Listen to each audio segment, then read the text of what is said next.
नमस्कार, मैं हूं रहित राकेश टंडन। आप देख रहे हैं देश का सवाल।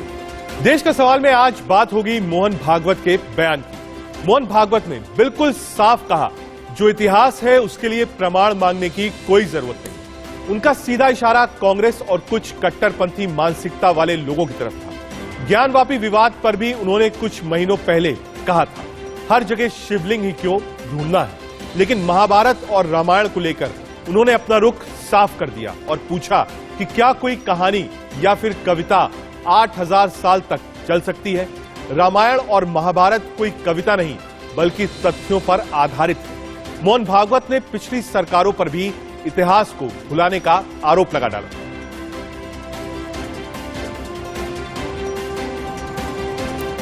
अपनी संविधान सम्मत न्याय व्यवस्था को पवित्र सर्वश्रेष्ठ मानकर उसके निर्णय हमको पालन करने चाहिए। उनके निर्णयों पर प्रश्न चिन्ह नहीं लगाना चाहिए।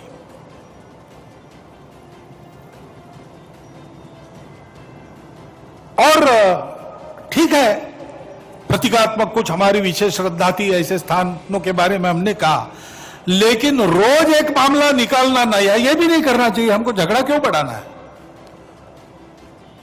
ज्ञानवापी के बारे में हमारी कुछ श्रद्धाएं हैं, परंपरा से चलती आई, हम कर रहे हैं, ठीक है, परंतु हर मस्जिद में शिवलिंग क्यों देखना?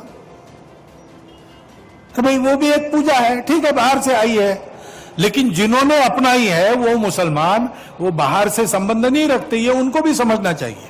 समय को मर्यादित कर देते हैं, 6:30 बजे तक यहां रहना है, 7 बजे वहां पहुंचना है, ये मैंने कर दिया है, समय ने नहीं किया है। ऐसे दुनिया में बहुत कुछ चलता है। अपने देश के बारे में भी हमने ही पहले कुछ कर दिया, अब हमको ही उससे बाहर आना है। ये बात सही है कि हम अपना इतिहास भूल जाए, इसलिए लोगों ने प्रयत्न किए। लेकिन वो अगर हमको ये बता रहे थे कि तुम्हारे ग्रंथों में सब गलत है, तुम्हारे पूर्वज मूर्ख थे, उन्होंने कोई रण गौरव धन गौरव प्राप्त नहीं किया और उनकी संतान होने से तुम नालायक हो, ये बताना तो उनको आवश्यक था, क्योंकि उनको अपना स्वार्थ को साधना था। देश का सवाल में ये समझने की जरूरत है कि क्या जो बात मोहन भागवत जी ने कही है वो पिछली वाली बात से अलग है। ये बात आज कहने की जरूरत क्यों थी जब ज्ञानवापी और मथुरा के मामले सामने हैं? क्या संदेश देना चाहते थे संघ प्रमुख? हमारे साथ एक लंबा चौड़ा पैनल होगा। हमारे साथ यासिर जिलानी जी, नेता भारतीय जनता पार्टी की ओर से जुड़ेंगे। पवन सिन्हा सर, हिंदू धर्मगुरु, हमारे साथ होंगे। आलोक शर्मा जी, प्रवक्ता कांग्रेस पार्टी के, हमारे साथ होंगे। आचार्य प्रमोद कृष्णम जी, आध्यात्मिक धर्मगुरु, हमारे साथ होंगे। मौलाना शाहबुद्दीन रिजवी, प्रचारक हैं दरगाह अल्लाह हजरत के, वो हमारे साथ होंगे। हमारे साथ आलोक मेहता सर होंगे, एडिटोरियल डायरेक्टर इंडिया न्यूज के। साथ ही साथ कुछ देर में राकेश सिन्हा जी, राज्यसभा सांसद, बीजेपी की तरफ से जुड़ेंगे। आप सबका बहुत स्वागत है। आलोक सर, सबसे पहले मैं आपके पास आऊंगा और बिल्कुल सीधी बात, क्योंकि आप उस प्रोग्राम में मौजूद थे, सारांश क्या हुआ 1 मिनट में समझा दीजिए। जैसे आपने पहला भी बयान दिखाया, उन्होंने कहा कि हर शिवलिंग को आप मानिए, वरना तो क्या होगा, देश भर में आप हर जगह कहीं न कहीं मंदिर के नाम पर लोग, जैसे कहते हैं, अतिक्रमण करने लगेंगे। इसी की कड़ी में उनका ये कहना है कि महाभारत के लिखने वाले वेद व्यास, जो केवल वो उनका कोई स्वार्थ थोड़ी था जो इतिहासकारों का रहा, और खास करके उन्होंने अकबर का जिक्र किया कि अकबर के समय में जो महाभारत लिखी गई, उसपे जो उसका जो और भी बातें जो वहां पर वक्ताओं ने कही, उसको उन्होंने पुष्टि की कि आप दूसरे लोगों ने वैसा नहीं। उनका कहना है कि आज के इतिहास, उनका निश्चित रूप से कहना है कि बाद के लोगों ने कुछ लिखा, उसको ये कह दिया कि युद्ध के लिए था, ये इसके लिए था। जो कुछ महाभारत में लिखा गया है उसको एक आधार माना जाए और रामायण को माना जाए। इसीलिए देखिए, काशी, मथुरा और सोमनाथ, जिसको यदि आप कहें कि उस तरह की जो बात ऐसे रही है, उनका एक जो हमेशा एक एजेंडा पहले भी था, हाँ, आज भी उसको, लेकिन अदालत में आलोक सर, वो एक कॉन्ट्ररी है जो हमने दोनों बयान सुनवाया। पहले बयान में जब बिल्कुल मामला बनारस से मथुरा तक गर्म था, तो उन्होंने कहा कि हर मस्जिद के नीचे आप शिवलिंग की तलाश मत करिए। एक संदेश वहां से गया, लोगों ने उनकी आलोचना भी बहुत करी संघ प्रमुख की। आज इस बयान को देकर क्या उन्होंने बैलेंस कर दिया? नहीं, मैं तो मानता हूं उसी कड़ी में स्पष्ट कर दिया कि देखिए, भावना ये ना कहा जाए कि भाई काशी का मामला भी अदालत में निपटेगा। अल्टीमेटली वो चाहते हैं कि दोनों समुदाय उसको माने। आपसी समझौते से ये जो अधिकार या जहां पर मंदिर पुराण के हिसाब से बने, खास करके महाभारत रामायण वाले जो स्थान है, उनको वैसे मान लिया जाए, मैं इसको उससे विपरीत नहीं मानता, बल्कि फ्रिंज एलिमेंट जो कुछ भी हिंदू संस्थाओं के नाम पर जो खड़े हो गए, रोज धर्मगुरु, कभी मौलानाओं के नाम पर भी कई लोग खड़े हो जाते हैं। ठीक है सर, आ रहा हूं, जो आलोक सर आपके पास आऊंगा, लेकिन उससे पहले पवन जी के पास। पवन जी, संदेश क्या है इसमें? क्योंकि धर्म इन्वॉल्व है, बात काशी मथुरा की है, संघ कह रहा है, बीजेपी भी साथ खड़ी है, संदेश क्या देना चाहते थे मोहन भागवत जी, और इस समय पर क्यों? देखिए, दरअसल कुछ खास समय होते हैं जब कुछ खास लोगों को अपने वक्तव्य देने चाहिए, और उससे ये एक स्पष्ट संकेत समाज में चला जाता है कि देश में अमन हो, चैन हो, और छोटी छोटी बात के ऊपर मतभेद ना हो, मनभेद ना हो। तो कहीं ना कहीं जैसे हमने पूर्व में भी देखा, हमने जनवरी में भी उनको देखा, फरवरी में भी उनको सुना, और उसके बाद इसी कड़ी में जो 2 महीने पहले भी एक उनका विचार आया था, उसी के साथ इसको यदि हम जोड़कर देखें तो ये लगता है कि वो एक ऐसा संदेश देना चाह रहे हैं जिससे सब लोग अमन चैन से रहें, एक साथ रहें, और इसमें परेशानियां ना हो। रोक रहा हूं आपको एक बार आलोक जी के पास, राजनीतिक बात, क्योंकि कांग्रेस हमेशा हमलावर रहती है संघ पर। राहुल गांधी सबसे पहले कहते हैं का ये वो विचारधारा है जो देश को बांटती है, हमेशा कांग्रेस हमलावर रहती है। कांग्रेस राजनीतिक दल के रूप में इस बयान को कैसे लेती है? आलोक शर्मा जी। देखिए, मुझे लगता है कि बयान अपने आप में ही बहुत से सवाल भी खड़े करता है, बहुत से उत्तर भी देता है, लेकिन जिस तरह से बयान आया है उसका जमीन पर क्या असर होगा और किस रूप में आरएसएस के, विश्व हिंदू परिषद के और बीजेपी के कार्यकर्ता लेंगे, इस पर निर्भर करेगा। ठीक है। अभी तो वो फिल्म में एक डायलॉग था ना, भाई अरे भाई आप कहना क्या चाहते हैं, अभी तो बहुत स्पष्टता उसके अंदर नहीं है। एक तरफ ज्ञानव्यापी के लिए पूरे हिंदुस्तान का मीडिया पीएमओ के आदेश पर काम कर रहा है, रोज ज्ञानव्यापी को लेकर बैठ जाते हैं, दूसरी तरफ मोहन भागवत जी कह रहे हैं। तो या तो मोहन भागवत जी की अब चलनी बंद हो गई है, बीजेपी की उनकी सुन नहीं रही है। बीजेपी संदेश क्या देना चाहते हैं तो मोहन भागवत जी और बीजेपी के लोग बेहतर बता सकते हैं, लेकिन मुझे ऐसा लगता है कि जो इतिहास की बात की है वो कहीं ना कहीं अपने जो पुराना इतिहास है उस पर पर्दा डालने की भी बात की है कि भाई इतिहास में मत जियो, इतिहास का ये मत करो, अंग्रेजों के साथ क्या था वो बुलबुल वाली स्टोरी और वो सब, उनसे भाई पीछा छोड़ दो हमारा। हाँ। मुझे लगता है आज वर्तमान में मोहन भागवत जी मेरे लिए भी आदरणीय हैं, उम्र में मेरे से बड़े हैं, उनको चाहिए कि 20 लाख के करीब गाय मर गई हिंदुस्तान के अंदर, एक चिट्ठी लिखने मोदी साहब को। आप जिस तरह से तमाम मुद्दों पर मुखर होकर बोलते हैं, पूरा विश्व हिंदू परिषद और गौरक्षक सड़कों पर उतर जाता है। आज मोहन भागवत साहब एक चिट्ठी तो लिख दें कि साहब वो लंपी वायरस पिछले कई महीनों से बीजेपी बहुत आप देखिए सड़कों पर। आलोक जी, जयपुर में हमने देखा बीजेपी ने आज एक बड़ा आंदोलन वहां किया है और कहा है कि साहब गहलोत सरकार पर इल्जाम लगाया उस पर। देखिए मैं बताता हूँ, लंपी वायरस, क्योंकि मैं भी बहुत बड़ा गौ भक्त रहा हूँ एक समय पर, अब तो उतना समय नहीं मिलता है, लेकिन ये वायरस 2 साल पहले यूरोप से चला वाया पाकिस्तान, ये पंजाब में एंटर हुआ, पंजाब, हरियाणा और राजस्थान में एंटर हुआ, आज 17 राज्यों में है। 2 साल में पहले जब आया था तो हल्का था, अब ये म्यूटेट होकर आया है राजस्थान में, क्योंकि ओपन ग्रेजिंग है और ये वायरल बीमारी है, इसलिए राजस्थान में स्पीड से फैला, क्योंकि ये मूत्र से, गोबर से, चरागाह से, वहां से फैलता है। ठीक है। हरियाणा में और पंजाब में गाय उतनी खेतों में घूमने नहीं जाती हैं। लेकिन आपने ये जो बयान दिया कि संघ संचालक मोहन भागवत जी की चल नहीं रही है, ऐसा क्यों कहा आपने? देखिए, उनको अगर संदेश देना पड़ रहा है और पूरी बीजेपी जिस तरह से, और बीजेपी और आरएसएस से जुड़े हुए लोग जिस तरह से तलवारें ले लेकर और पूरा जुलूस निकालते हैं और सारी चीजें होती हैं, और बीजेपी के जो लोग गोली मारने की बात करते हैं वो मंत्री बन जाते हैं, रामजादे और दूसरा शब्द जो इस्तेमाल करते हैं वो 6 महीने में मंत्री बन जाते हैं, देश के प्रधानमंत्री शमशान और कब्रिस्तान और 80 और 20 पर वोट मांगते हैं इनके मुख्यमंत्री। तो कहीं ना कहीं मोहन भागवत जी जो आज कह रहे हैं वो तो पूरी तरह से कॉन्ट्राडिक्ट कर रहे हैं। ठीक है, आरएसएस। एक बार जिलानी जी रिप्लाई कर दिए, फिर प्रमोद कृष्णन जी के पास जाना। जिलानी साहब, क्या कुछ डिफरेंस है आरएसएस और बीजेपी के बीच में जो आलोक जी कह रहे हैं कि चल नहीं रही है? ये कांग्रेस की मानसिकता इतनी कमजोर होती जा रही है डे बाय डे। आप देख ही रहे हैं, भारत छोड़ो जो यात्रा है जैसे जैसे आगे बढ़ रही है कांग्रेस घटती जा रही है। तो ये इनकी आशा निराशा है जो दिख रहा है सामने से। और अब बताइए कि किसने किसको मारने की काटने की बात कर रहे हैं। कांग्रेस से बड़ा पेड़ गिरता है तो धरती डोलती है, ये किसने कहा था और कितने लोगों का जनसंहार 84 में हुआ है, ये आपने सबने हमने देखा है। कांग्रेस क्या बात करती, कांग्रेस अपने यहाँ कुछ संगठन में डिसाइड नहीं कर पा रही है। जो इनके अपने 9000 वोट हैं जिसपे वो चुनाव कराना चाहते हैं, उसमें डिसाइड नहीं हो पा रहा है कि कौन नॉमिनेशन करेगा कौन नहीं करेगा, अध्यक्ष कौन बनेगा। एक आदमी को इन्होंने लॉन्चिंग कितनी बार करेंगे, फिर भी उनके अध्यक्ष पे सवाल खड़ा एकदम है। और अभी आपको देखिए इन्हीं के एक नेता हैं दिग्विजय सिंह के भाई लक्ष्मण सिंह ने क्या बोला है, किस तरीके की भाषा का प्रयोग करते हैं कि अगर पैदल चलने से प्रधानमंत्री बन जाता तो भेड़ चराने वाला। इनकी मानसिकता देखिए इनके नेताओं की, और इनके ही नेता इनके ऊपर कर रहे हैं। आलोक सर, क्योंकि आप पर सीधा वार है, मुझे आगे पढ़ना था, लेकिन आप 30 सेकंड में एक बार रिप्लाई कर दीजिए, क्योंकि सवाल आपकी नेतृत्व और पार्टी पर उठाया गया। देखिए मुझे लगता है कि बीजेपी के यहाँ पर मेंबरशिप 2019 के बाद रिन्यूअल नहीं हुआ है। आज जेपी नड्डा जी भी बीजेपी के मेंबर नहीं है टेक्निकल तौर पर। अगर मैं गलत हूं तो मुझे बताइएगा।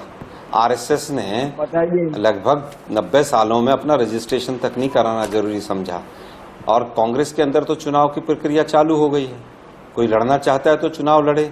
अब मुझे बताइए जेपी नड्डा के खिलाफ कौन लड़ा था और कौन सी तारीख को चुनाव तय हुआ था? मुझे बताइए कि राजनाथ जी के खिलाफ कौन लड़ा था? मुझे बताइए गडकरी जी के खिलाफ कौन लड़ा था और किस किसने नॉमिनेशन भरा था? ये बीजेपी अपने गिरेबान में झांके और उसके बाद बात करें। सीताराम केसरी के साथ क्या हुआ था, एक उन्होंने आवाज उठाने की कोशिश करी थी। ये भी सोनिया गांधी जी भी चुनाव लड़कर आई थी, याद है आपको? सोनिया गांधी जी भी चुनाव लड़कर आई थी, और अगले महीने जब चुनाव होगा तो उसमें चुनाव लड़कर ही जो भी बनेगा चुनाव लड़कर बनेगा।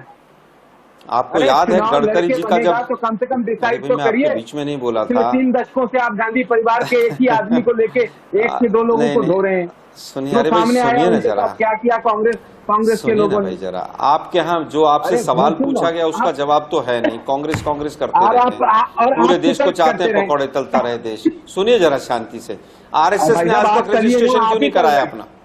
इसका उत्तर है। रोकूंगा, एक बार जाकर समझूंगा, एक बार वापस आता हूँ। ये इंटर पार्टी और कांग्रेस भाजपा या चुनाव वाली डिबेट नहीं है। कैसे आज संघ प्रमुख ने क्या कहा है उस पर हम फोकस करेंगे, वही हमारी डिबेट। एक बार आचार्य जी के पास चलते हैं। आचार्य प्रमोद कृष्णम जी, जो 2 वक्तव्य हैं, हमने दोनों ही शुरुआत में शो के सुनवाए, आप थोड़ा 5 मिनट लेट आए थे। वो पहले का वक्तव्य है जब उन्होंने कहा शिवलिंग मत खोजिए, और आज का वक्तव्य जब उन्होंने कहा कि हर चीज का सबूत मत मांगिए, इशारा मथुरा और काशी का।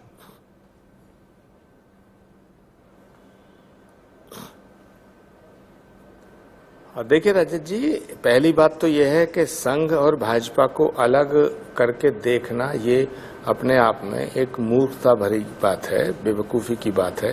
संघ बीजेपी की जननी है और बीजेपी को पैदा करने वाला संघ है।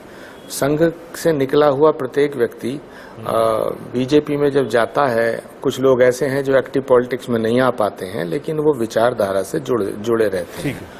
तो दूसरी बात, एक बात ये बात आलोक जी ने जो कही है कि भाई संघ प्रमुख की बात को प्रधानमंत्री मानते भी हैं या नहीं मानते, ये एक बड़ा सवाल उन्होंने उठाया है और मैं इससे सहमति व्यक्त करता हूं कि मोदी जी 8 वर्ष हो गए हैं उन्हें प्राइम मिनिस्टर हुए, लेकिन मुझे याद नहीं है कि वो जाकर के कभी नागपुर या संघ प्रमुख जी से उन्होंने भेंट की हो। और संघ प्रमुख कभी प्रधानमंत्री आवास आते नहीं है। जहाँ हो सकता आलोक मेहता जी को और इसका इतिहास में अगर ज़्यादा जानकारी आपको लेनी हो तो आलोक जी बता सकते हैं कि कौन कौन संघ प्रमुख प्रधानमंत्री आवास में कभी आया भी है या नहीं आया है।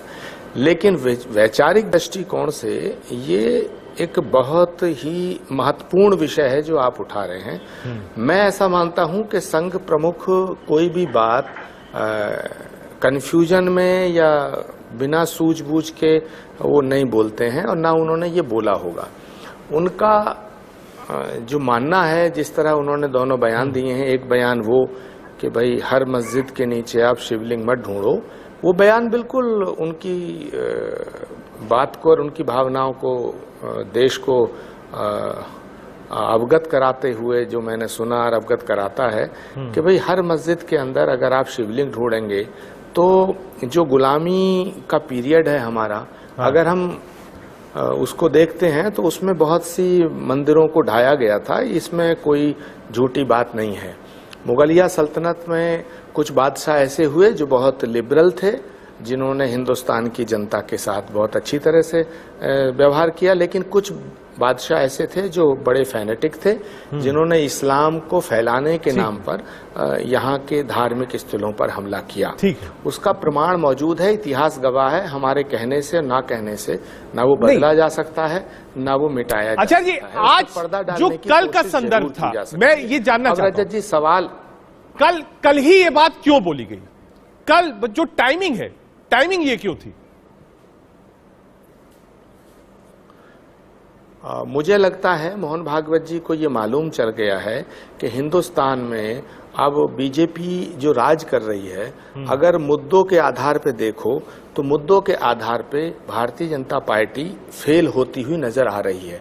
अब कैसे भी भारतीय जनता पार्टी की साख को कायम रखना है। यार एक बार पवन सर को रखिएगा, एक बार फुल स्क्रीन रखिएगा पवन सर को जी। तो जनता जिसके समर्थन में होती है, 10 सेकंड मेरी बात को पूरा होने दें। ये महत्वपूर्ण विषय है, महत्वपूर्ण विषय है आचार्य जी का जवाब रजत जी, ये महत्वपूर्ण विषय है, मेरी बात को पूरा होने दे, नहीं तो बात का जो मेरा भाव है वो गलत हाँ, वो पूरा नहीं होगा तो फिर उसका मतलब नहीं रह जाता, उसका कोई औचित्य नहीं रहता डिस्कशन का।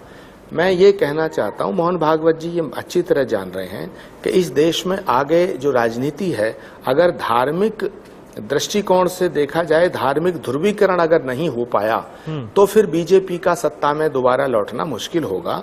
इसलिए वो एट एनी कॉस्ट ये चाहते हैं कि राजनीति की जो पिच है वो राष्ट्र और धर्म ही बनी रहे, और उस राष्ट्र और धर्म ये एक लाइन आपने निकाली, वो राजनीतिक लाइन भी है और धर्म की भी लाइन, ठीक है, इसलिए उन्होंने। ठीक है, पवन सर आपके पास आऊंगा, उसके बाद पहले रिजवी जी के पास चलूंगा।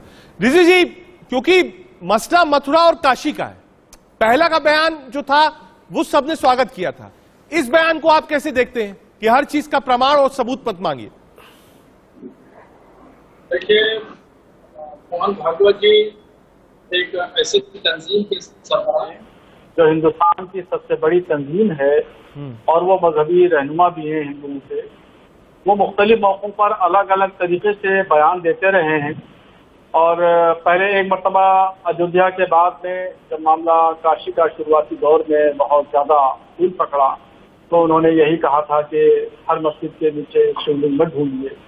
फिर उसके बाद में गाजियाबाद के एक हॉल में एक मुसलमान द्वारा लिखी गई किताब का रस्म इजरा के मौके पर उन्होंने कहा कि मुसलमानों की तरक्की के बगैर हिंदुस्तान तरक्की नहीं कर सकता है। हाँ, बोला। फिर उसके बाद में एक बयान और इस तरीके से दिया, कुछ अच्छे बयान आए उनसे और बहुत ज्यादा साधने की कोशिश की।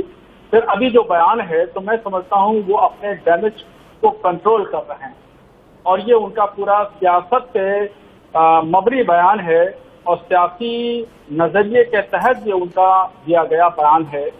और जाहिर बात है कि बयानों में और जमीनी स्तर पर उसको अमली जामा पहनाने में बहुत ज्यादा जमीन और आसमान का फर्क है। ठीक है, जब ये आपने शब्द दिया। पवन सर एक बार रिस्पॉन्ड कर दीजिए, क्या ये डैमेज कंट्रोल है पुराने वाला जो बयान था उसका, या फिर आचार्य जी जो बात कह रहे हैं कि सियासत भी तो करनी है और सत्ता भी हासिल करनी है? देखिए, किसी भी राजनीतिक दल या किसी भी विचारधारा के प्रमुख की जो भूमिका होती है वो अपनी विचारधारा को आगे लेकर जाने की होती है, और वह उसके लिए स्वतंत्र भी होता है। ठीक है। संघ ने सदा ही राष्ट्र की बात की है, संघ ने सदा ही देश की बात की है, संघ ने सदा ही हिंदुओं की बात की है, तो इस बयान को उसी से जोड़कर देखना चाहिए। संघ ने ये जरूर कहा है, मैं पिछले बयान की अगर बात करूं तो अदानी ने जरूर कहा है कि आप हर मस्जिद के नीचे शिवलिंग मत ढूंढिए, यानी ठीक है जो है सो है, और आप अपने चीजों को तय करिए, अपने लाइन ऑफ एक्शन को तय कीजिए और जिससे देश में अमन शांति हो और चीजें आगे बढ़े। लेकिन उसके साथ साथ वो ये भी कह रहे हैं, उसमें मुझे डैमेज कंट्रोल जैसा कुछ नहीं दिख रहा है। मुझे उसके ये बयान उसी बयान की अगले स्टेप उसे लग रहा है, जिसमें वो ये भी कह रहे हैं कि आप अपने इतिहास को बचा कर रखिए, आप नकल मत कीजिए, आप भारत बन के रहिए, और ये कहीं भी उनके पिछले बयानों को कॉन्ट्रडिक्ट नहीं कर रहा है। ऐसा यासिर जिलानी साहब के पास। जिलानी साहब, क्या ये, क्योंकि लोग कह रहे हैं डैमेज कंट्रोल है, उस वक्त जब बयान आया था, आप याद करिए, चाहे नुपुर शर्मा वाला मामला हो, नवीन कुमार जी वाला मामला हो, और उसके बाद मोहन भागवत जी का बवाल था, पार्टी ने एक्शन भी लिया, इधर मोहन भागवत जी ने बोला बिल्कुल ज्ञानवापी चल रहा, तो उस वक्त लगा कि नहीं साहब, दिशा अलग है, आप पोलराइज मत होने दीजिए।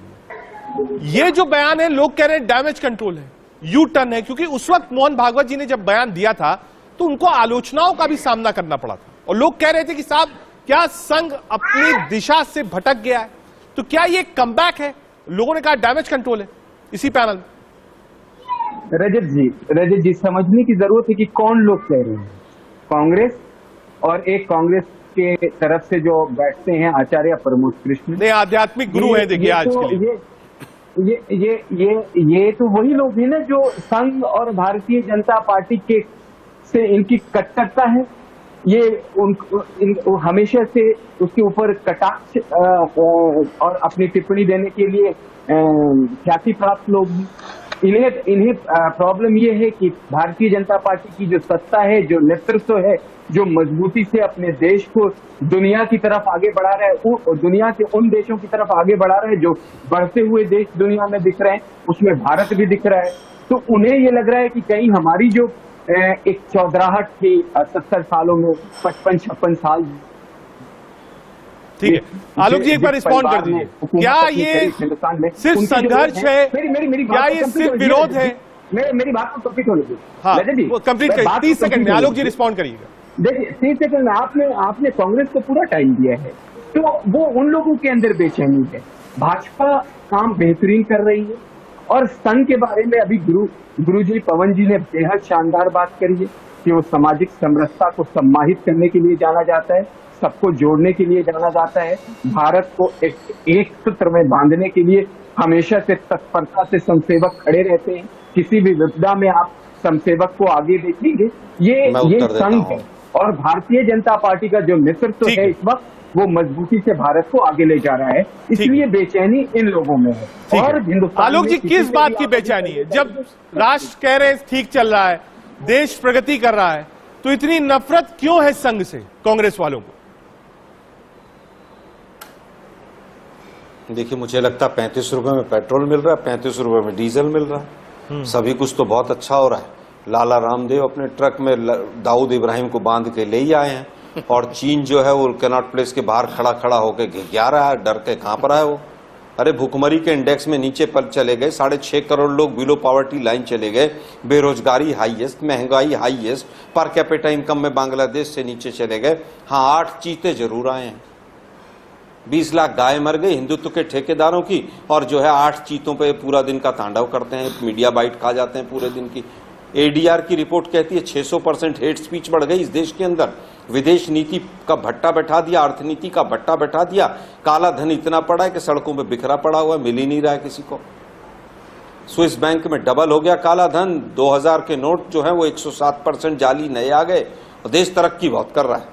गेहूं के दाम 50% बढ़ गए पिछले 1 साल में, पर देश तरक्की बहुत कर रहा है। देखिए, जो ये आरएसएस है ना, आज का आरएसएस बहुत चालाक ऑर्गेनाइजेशन है। सुनिए ना, अरे सुनिए भाई, आरएसएस बहुत चालाक ऑर्गेनाइजेशन। जब जनता के बीच मैं में 3 एपिसोड बताता हूँ इमरजेंसी से पहले, जब इनको नहीं पता था। सुनिए ना भाई, मैं आपके बीच में बिल्कुल नहीं बोला, अब सुनिए ना भाई जरा। इतना अहंकार आ गया, आप लोग थोड़ा शांति से सुनने की भी आदत डालिए।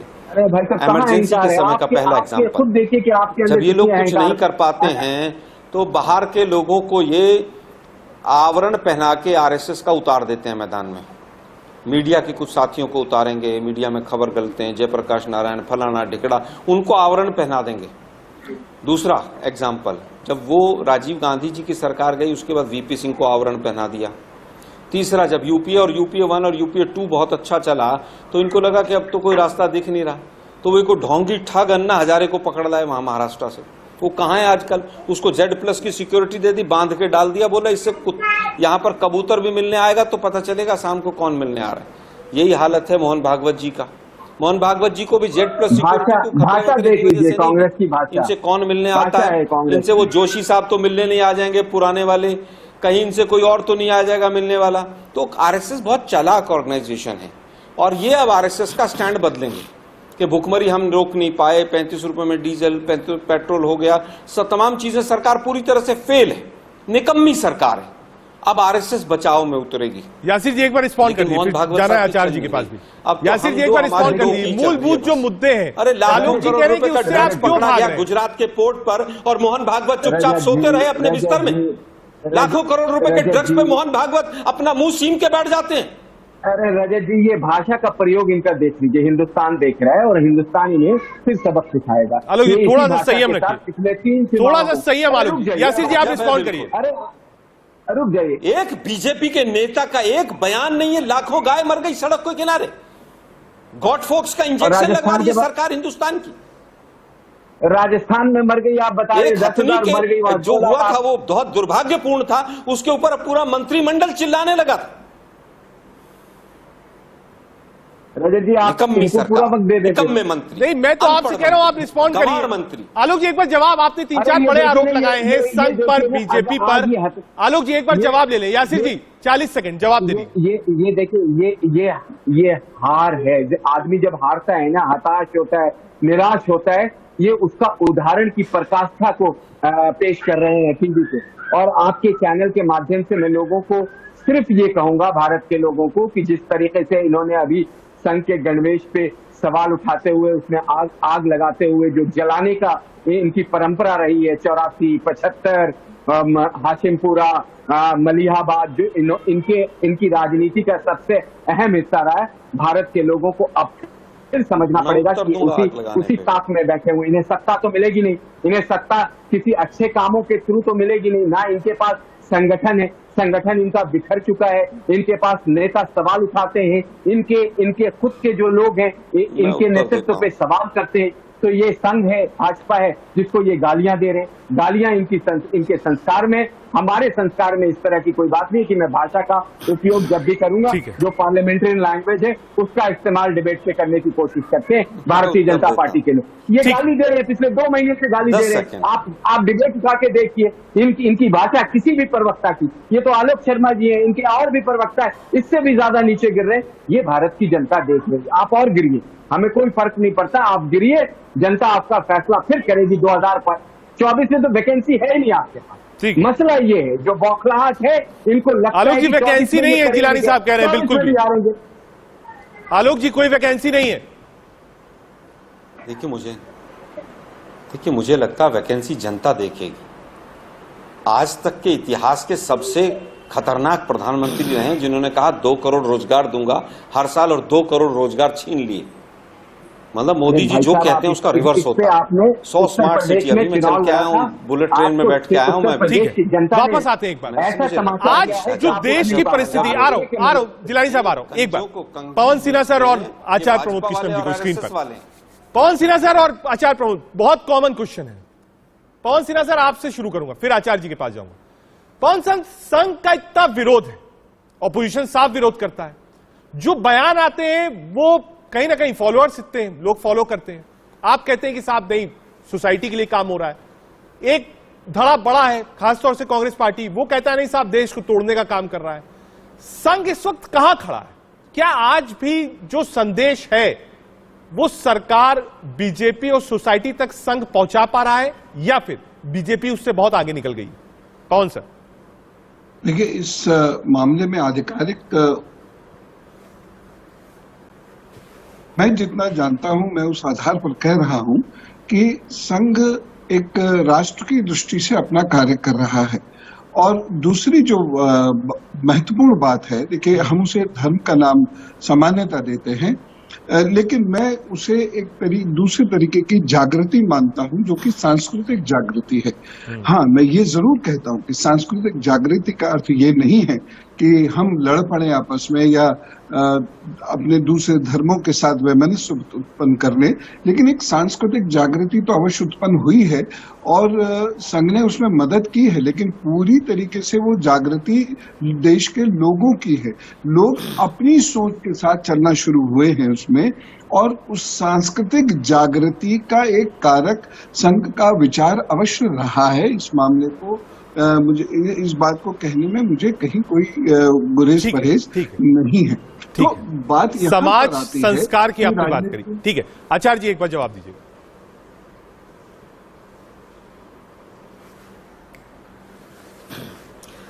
देखिए रजत जी, संघ की स्थापना एक सांस्कृतिक संगठन के रूप में हुई थी और संघ ने देश के लिए काफी काम किया है, सेवा का काम बहुत किया है, शिक्षा के जगत में बहुत, क्षेत्र में बहुत काम किया है। संघ के जो प्रकल्प हैं उनको, और वहाँ जो सेवा का काम हो रहा है उसको नकारा नहीं जा सकता, लेकिन सवाल यह निशान तब उठा जब संघ की विचारधारा वाले एक व्यक्ति ने महात्मा गांधी की हत्या की, और उस वक्त सरदार पटेल गृह मंत्री थे, उन्होंने उस पर पाबंदी लगाई। वहां से संघ निशाने पे आया। दूसरा, आज आरएसएस के जितना बड़ा विस्तार हुआ है, राष्ट्र के कोने कोने में, देश के कोने कोने में आरएसएस ने अपना विस्तार किया है और लोगों तक पहुंचे हैं। तो संघ की शक्ति को हम नजरअंदाज नहीं कर सकते हैं, नंबर एक। नंबर टू, ऐसे बहुत से काम हैं, ऐसी बहुत सी योजनाएं हैं, ऐसी बहुत से बातें हैं, ऐसे बहुत से बयान हैं, जिन बयानों से देश के बहुत बड़े एक तबके को आपत्ति होती है और देश में एक माहौल बनता है कि आरएसएस जो है वो धर्म के आधार पर विभाजन की तरफ या विभाजन करना चाहती है, विभाजन की तरफ ले जाना चाहती है, तो उससे विवाद पैदा होता है। आज का जो मुद्दा है वो ये है कि संघ सांस्कृतिक संगठन तो है, लेकिन वर्तमान परिदृश्य में संघ एक विशुद्ध रूप से राजनीतिक कार्य कर रहा है और वो राजनीतिक कार्य कुछ लोगों को पसंद नहीं आ रहा तो वो उसका विरोध कर रहे हैं, क्योंकि राजनीति में तो कोई भी होगा उसका समर्थन भी होगा, उसका विरोध भी होगा। जहां तक आज का बयान है और संघ के प्रमुख जो मोहन भागवत जी बयान देते रहते हैं, तो संघ जो है देश की जो गुलामी का पीरियड है, वो अंग्रेजों की जो गुलामी है केवल उसी को नहीं मानता है। संघ 1000 साल गुलामी का पीरियड मानता है, यानी जो मुगलिया सल्तनत का जो पीरियड है उसको भी गुलामी का पीरियड मानता है। और देश में जो सेकुलर पार्टियां हैं, मैं बड़ा निस्वार्थ भाव से निष्पक्ष होकर के ये विश्लेषण कर रहा हूं, हो सकता है बीजेपी के नेता इस पर भी आपत्ति करें या हो सकता है मेरे साथी सहयोगी जो लोग हैं वो भी आपत्ति करें, मगर वास्तविकता ये है कि 1000 साल यानी 800 साल जो मुगलों ने, अफगानों ने और तमाम हूडों ने और तमाम लोधी वंश ने, गुलाम वंश ने ये सब राज किया है देश पे, उसको भी गुलामी का पीरियड मानते हुए संघ बात करता है। तो जब संघ बात करता है कि देश को गुलामी से मुक्त किया जाए या मुक्त करना है, तो वो पूरे 1000 साल का पीरियड सामने रख के बात करता है। और वो जो पीरियड जब सामने रखता है तो देश में जो लोगों ने आज़ादी में भूमिका निभाई है, हिंदू मुसलमान ने कंधे से कंधा मिलाकर के देश की आज़ादी की लड़ाई लड़ी, जो अंग्रेजों से लड़ाई लड़ी गई है, तो उन्हें लगता है कि जैसे ये जो मुगलिया पीरियड है उसको अगर गुलामी का माना जाता है, मान लीजिएगा अकबर को महान नहीं बताया जाता है, मान लीजिएगा उस समय औरंगजेब, टीपू सुल्तान, तमाम बादशाह जो हुए हैं मुगलों में, तो उनको हिंदुस्तान के मुसलमान से जोड़ने की जो ये साजिश चलती है, जबकि मैं कहना चाहता हूं कि हिंदुस्तान का मुसलमान अपना आइडियल मुगलों को नहीं मानता। हिंदुस्तान की मिट्टी में जो पैदा हुआ है, हिंदुस्तान की मिट्टी में मर जाएगा, वो हिंदुस्तान की मिट्टी के प्रति वफादार है। मगर वो निशाने पर रहता है ये बात। और आज जो लाइन संघ लेता है, आचार्य प्रमोद कृष्णम जी कह रहे हैं कि वो लाइन थोड़ी सी विभाजनकारी होती है, और राजनीतिक लोग जो हैं, जो बीजेपी नहीं है, जो और पार्टियां हैं, वो संघ को हमेशा निशाने में इसलिए रहती है क्योंकि संघ ही दशा और दिशा तय करता है बीजेपी की। रिजवी जी देखिए, संघ जो है वो कभी, मोहन भागवत जी की मैं बात करूं कि कभी तो वो करीब में दिखते हैं और बीजेपी के, और कभी कहते हैं कि बीजेपी से हमारा कोई वास्ता नहीं है, और हमारी जो तंजीम है वो हम खालिज है, वो मजहबी और समाजी तंजीम है। कभी वो बिल्कुल एकदम ऐसे दिखते हैं कि पूरी बीजेपी जो है वो बीजेपी को ही चला रहे हैं, जिसकी गवर्नमेंट है या उत्तर प्रदेश की गवर्नमेंट हो या वगैरह वगैरह, तो इन सबको वो चला रहे हैं। तो इन बातों में काफी फर्क दिखता है। दूसरा फर्क ये है कि बयानों में बयान जो है कभी बहुत अच्छे और दिलों को जोड़ने वाले होते हैं, मगर वो बयान प्रैक्टिकल पर नहीं उतर पाते, और कभी कभी बयान दिलों को तोड़ने वाले होते हैं, जिससे मुनाफरत बढ़ती है। तो मोहन भागवत जी पूरे बहुत बड़े संगठन के जिम्मेदार हैं और देश के एक बहुत बड़ी शख्सियत हैं, तो उनके लिए चाहिए कि आप प्रैक्टिकल तौर पर जमीन पर उतरें और लोगों को दिलों को जोड़ने की बात करें। राजद जी, मुझे 10 सेकंड और देना, तरक्की देने के लिए जरूरी है, तरक्की के लिए जरूरी है दिलों को जोड़ना, नफरत को खत्म करना चाहिए। नफरत को खत्म करने के लिए मोहन भागवत यासिर जिलानी जी के पास जाऊं, आ रहा हूं, ऋषि जा रहा हूं। आपने कहा ग्राउंड पे उतरे संघ और लोगों को जोड़े। जिलानी साहब आपके पास आ रहा हूं, 10 सेकंड। आचार्य प्रमोद कृष्णम जी, आप कुछ कहना चाह रहे थे? मैं ये कहना चाह रहा हूं रजत जी कि संघ प्रमुख जब ये कहते हैं कि हर मस्जिद के नीचे शिवलिंग मत खोजो, तो ये बयान देश की काफी जनता को बहुत बड़ा अच्छा लगता है, लेकिन उनका कहने के पीछे जो मंतव्य है वो क्या है? काशी, मथुरा, अयोध्या, इनको वो आम स्थान नहीं मानते हैं। ये एक बात को ध्यान रखना, मैं बहुत जिम्मेदारी से बात कर रहा हूं।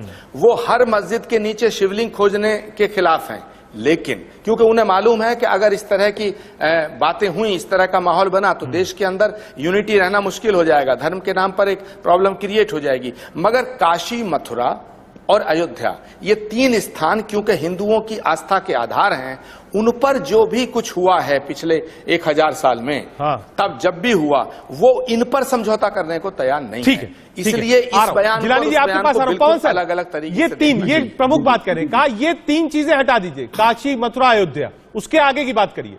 पवन सर 20 सेकंड है सिर्फ, जिलानी जी के पास जाना है। पवन सर जी, देखिए यहाँ बड़ी स्पष्ट स्थिति है और हम इसमें बिल्कुल कंफ्यूज ना करें। दरअसल जो पॉपुलर डिमांड्स हैं वो यही है, काशी की, मथुरा की और अयोध्या की। अयोध्या हो चुका है, काशी मथुरा की बात करते हैं तो जितने भी हमारे आचार्यगण हैं या जितने भी जो उलेमाज हैं, उलेमा आदि हैं, उन सभी लोगों को ये कहना चाहिए कि खुद ही से आगे आ जाओ। जब वहां पर हम लोग कुछ कहते हैं तो निवेदन करते हैं शुरू में, तो वहां पूजा बंद करा दी जाती है, कोर्ट जाने की बात कह दी जाती है, वक्फ बोर्ड सामने आ जाता है, और उसके बाद फिर हमको बताया जाता है, जब हम रिएक्ट करते हैं कि गंगा जमुनी तहजीब के तुम खिलाफ जा रहे हो, और गोडसे ने गांधी को मारा था आदि आदि। यद्यपि ये आज तक ये प्रूव नहीं हो पाया है कि क्या गोडसे ने वाकई गांधी को मारा था, ये आज तक भी प्रूव नहीं हो पाया है, लेकिन मैं इस डिबेट में नहीं उतरूंगा क्योंकि इस पर और बहुत सारी बातें अभी सामने आनी है। ठीक है जिलानी साहब, 2 चीज, एक सबूत मत मांगिए। रिजवी साहब बैठे हैं, बरेली को रिप्रेजेंट कर रहे हैं, प्रचारक है दरगाह अल्लाह हजरत कमेटी, वो कह रहे हैं रीच आउट प्रोग्राम करिए ना, जोड़ने की बात कहिए, उतरिए, लोगों से मिलिए। कुछ बयान वो कह रहे हैं बहुत अच्छे होते हैं, उसका स्वागत है, हम लोगों को अच्छा लगता है, लेकिन कुछ बयान ऐसे भी होते हैं जो हम उसका समर्थन नहीं कर पाते।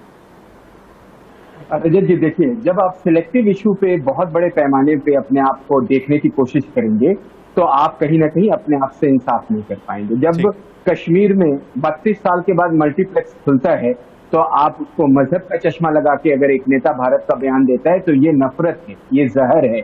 अगर गांधी जी की जो सबसे बेहतरीन जो संगीत है उसको वहां पे इस्तेमाल बच्चे करते हैं और उसका वीडियो काट छाट के डाल के महबूबा मुफ्ती जैसी लीडर जब धर्म का चश्मा पहनती है तो वो जहर है, वो नफरत है, वो माहौल और सौहार्द को बिगाड़ने का सबसे बड़ा उदाहरण है। ठीक है, मैं भी उसका समर्थन नहीं करता होगा कि आप किस तरीके से इश्यूज को देखना चाहते हैं। यहाँ तो भारतीय जनता पार्टी का मूल मंत्र है सबका साथ, विकास और विश्वास। प्रायोरिटी से वज़ीर आज़म प्रयास की बात करते हैं तो 135 करोड़ लोगों की बात उसमें जुड़ जाती है। तो आपको देखने की जरूरत है, भारतीय जनता पार्टी और संघ ने जमीन पे उतर के काम किया है। वो लोगों को एक बात आप बताइए कि एग्जाम्पल के उज्ज्वला के तहत अगर गैस का सिलेंडर राम जी को मिला है तो रहीम जी को भी तो मिला है, अगर दिलशाद को मिला है तो कमल सिंह को मिला है, और अपने जोसेफ को भी मिला है। तो भारतीय जनता पार्टी ने तो किसी तरीके का कोई चश्मा धार्मिक नहीं किया अभी तक, लेकिन लोग सामने से कहते हैं। आप एक और एग्जाम्पल दे दूं, जिलानी जी पहले इस पर पूछ लूं, ये आपने कहा ना सबका साथ सबका विश्वास और सबका साथ है। आलोक जी वो कह रहे हैं कि साहब जो सरकारी योजना है वो नाम नहीं देखती है, वो तो सबको मिलती है। आप क्यों बार बार कहते हैं कि नहीं भेदभाव होता है? ग्राउंड पे तो कोई भेदभाव नहीं है। जिलानी जी, आलोक जी जवाब। नहीं, बिल्कुल भेदभाव नहीं है। किसी को पेट्रोल सस्ता थोड़ी मिल रहा है, सबको उसी रेट पे मिल रहा है। पेड़ रखा है इन्होंने सबको। किसी को सब्जियां सस्ती थोड़ी मिल रही है, किसी को आटा सस्ता मिल रहा है क्या? सबको वैसा ही उसी रेट पे मिल रहा है। भूखमरी किसी एक घर में थोड़ी ना गई है, सब जातियों में गई है। हरिद्वार में BHEL में अगर, एक मिनट सुनिए ना भाई, देखिए मैं किसी के बीच में नहीं बोला। जिलानी जी एक बार कंप्लीट कर लेंगे। मैं बिल्कुल किसी के बीच में नहीं बोला, मैं चुप हो जाता हूँ। नहीं आलोक जी आप कंप्लीट करिए। BHEL में 300 लोगों की नौकरी छूटी, उसमें से 11 मुस्लिम थे, 5 सिख थे और 2 क्रिश्चियन थे।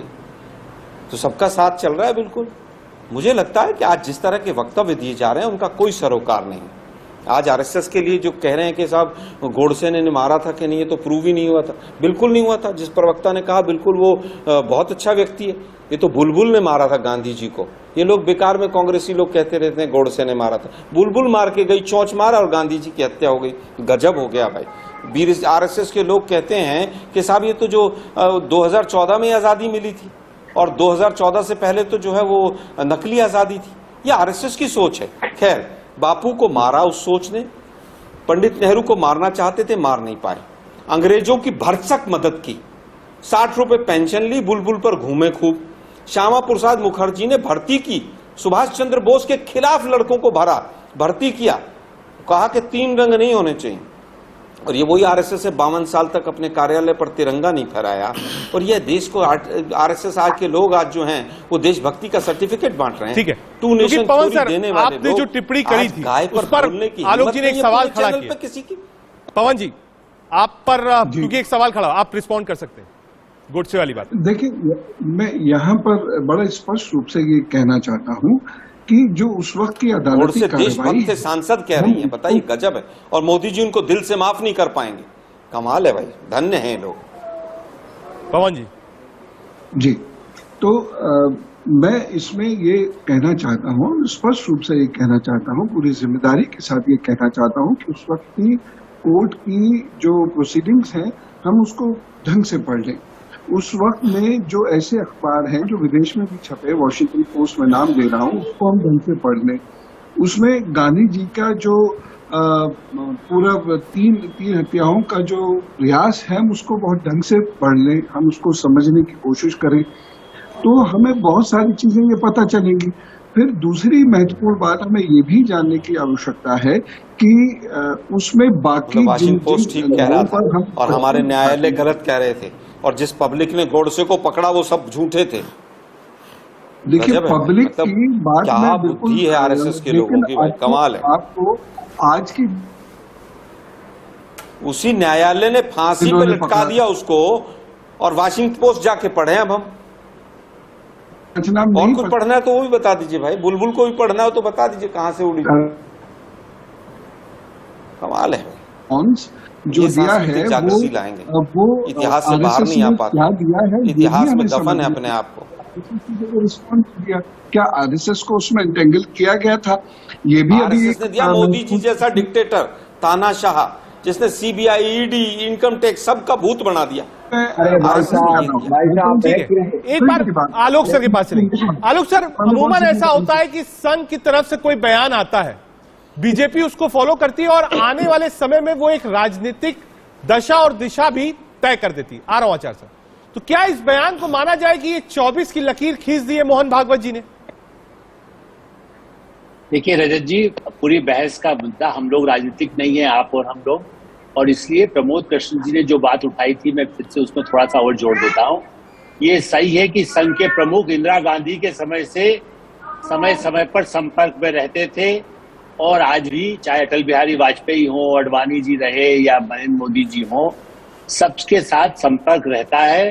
उसको आप ऑफिशियली मिला कल भी रात को, यदि आप पुष्टि करेंगे तो ये चैनल, हमारे चैनल ने भी बात की है कि कल रात को भी उनकी भेंट हुई है प्रधानमंत्री से। तो नंबर 1, देश को यदि आप राष्ट्र की बात करते हैं तो दोनों के बीच तालमेल इतना तो कोई भी संगठन हो, मैं कह रहा हूँ ओवैसी साहब भी आएंगे, वो भी प्रधानमंत्री से मिलना चाहिए, मिलते होंगे, ममता बनर्जी भी आके मिलती हैं। तो संघ के प्रमुख यदि ये बातें कह रहे हैं तो ये निश्चित है कि आगे भी अपने समुदाय अनुशासित रहे। यदि आप उसको छोड़िए, उसका राजनीतिक फायदा मिलेगा नहीं मिलेगा, जो आलोक शर्मा जी कह रहे हैं, हम उस पर नहीं जा रहे हैं। उसका नुकसान होने वाला है तो फ्रिंज एलिमेंट को कंट्रोल नहीं कर पा रहे, तभी वो तो उसकी दिक्कत है ही। वो शायद प्रधानमंत्री नरेंद्र मोदी के भी दुश्मन वक्त की थोड़ी कमी, आलोक सर आ रहा हूं आप पर। आचार्य जी कुछ कह रहे हैं। आचार्य जी, ये दो चीजें कुछ लोग मानते हैं साफ संघ है, आपने भी कहा कि हाँ कुछ काम किया है, और कुछ ऐसे बयान है जो आप जिससे सहमत नहीं है राजनीतिक तौर पे। लेकिन आज की जो व्यवस्था है उस व्यवस्था में आप माइनस संघ देख भी नहीं सकते। कैसे देखेंगे और कैसे सोचेंगे? आ रहा हूं आचार्य जी, एक बार राकेश सिन्हा जी हमारे साथ जुड़े। राकेश जी, जो क्योंकि बहुत स्वागत है आपका, जो बयान था उसको लेकर कंफ्यूजन है और उसी पर हम बातचीत कर रहे थे लंबा चौड़ा पैनल पर। लोग ये कह रहे हैं कि क्या ये डैमेज कंट्रोल है मोहन भागवत जी का, जो पहले बयान उन्होंने दिया था कि हर मस्जिद के नीचे आप शिवलिंग मत ढूंढिए, और अब कह रहे हैं प्रमाण की जरूरत नहीं है। थोड़ा सा इसको क्लियर कर दिए। देखिए, राष्ट्रीय स्वयंसेवक संघ और मोहन भागवत जी जो कहते हैं उसका दो अभिप्राय होता है। एक तो हम एक सांस्कृतिक राष्ट्रवाद के तहत एक दूसरे को शत्रु मानकर काम ना करें, ये मोहन भागवत जी का अभिप्राय है। इसलिए उन्होंने कहा कि इस तरह की बहुत सी बातें हुई, लेकिन जो प्रमुखता से समाज की स्वीकृति का है वहां पर हम करें, लेकिन हर जगह हम विवाद ना खड़ा करें। इसका एक तात्पर्य यह है कि जिस समुदाय को संदेश दे रहे थे उस समुदाय से भी आग्रह था कि भारत की सभ्यता संस्कृति में अपने पूर्वजों को देखते हुए जो हिंदू समाज है उसके साथ निगोशिएट करें। निगोशिएट भावनात्मक निगोशिएशन है, कोई अर्थ का नहीं, कोई अवसरों का नहीं। मोहन भागवत जी भावनात्मक संवाद की बात कर रहे हैं, और इसी भावनात्मक संवाद में उनका संदेश दोनों बार गया है। जो एक दो महत्वपूर्ण बात है राष्ट्रीय स्वयंसेवक संघ के बारे में। देखिए, हम एक बात मानकर चलते हैं कि पूजा पद्धति के अंतर से राष्ट्रीयता नहीं बदलती है, इतिहास नहीं बदलता, पूर्वज नहीं बदलते। जब अब ये बात खुलकर आ रही है, मुस्लिम ऑथर्स ही लिख रहे हैं कि 99% मुसलमान इन्हीं के पूर्वजों के संतान हैं, तो धर्म परिवर्तन हमारी सामुदायिकता को कैसे बदल देती है? कैसे यूनिफॉर्म सिविल कोड को हम खारिज कर दें? वो सामुदायिकता की बात है। मैं एक उदाहरण वक्त की थोड़ी कमी है। राकेश जी, एक छोटा सवाल और आपसे, क्या ये 24 की तैयारी है? क्योंकि कह रहे हैं कि जो लाइन खींचती है वो राजनीतिक भी होती है। क्या 24 की तैयारी है? अयोध्या के बाद मथुरा काशी की बारी है। देखिए, संघ कभी भी चुनाव को देखकर बयान नहीं देता। संघ की अपनी योजना होती है, संघ एक राष्ट्र को देख के चलता है। संघ 100 साल के भविष्य को और अपने पोस्टरिटी यानी भविष्य की पीढ़ियों को देखकर बात करता है। उसका राजनीति में क्या असर होता है, क्या नहीं होता, एक उदाहरण देता हूं। यदि कहीं संघ का कैंप लगता है और वहां मेयर का चुनाव हो रहा है तो कभी कभी मीडिया कहती है मेयर के चुनाव की दृष्टि से संघ ने कैंप लगाया। संघ का मूल्यांकन होता है जब राजनीति से संघ को और चुनाव से अपनी बातें हैं, अपना तर्क है। वक्त की थोड़ी कमी है। देश के सवाल में आप सभी मेहमान आए, बहुत शुक्रिया आपका। कोशिश यही थी मोहन भागवत जी ने जो कल बयान दिया था उसका एक डायसेक्शन करें, समझे लोग उसको कैसे लेते हैं। कई लोग मानते हैं कि हाँ ये डैमेज कंट्रोल है, कई मानते हैं कि ये 24 के लिए लंबी रखी है। देखते जाइए आगे।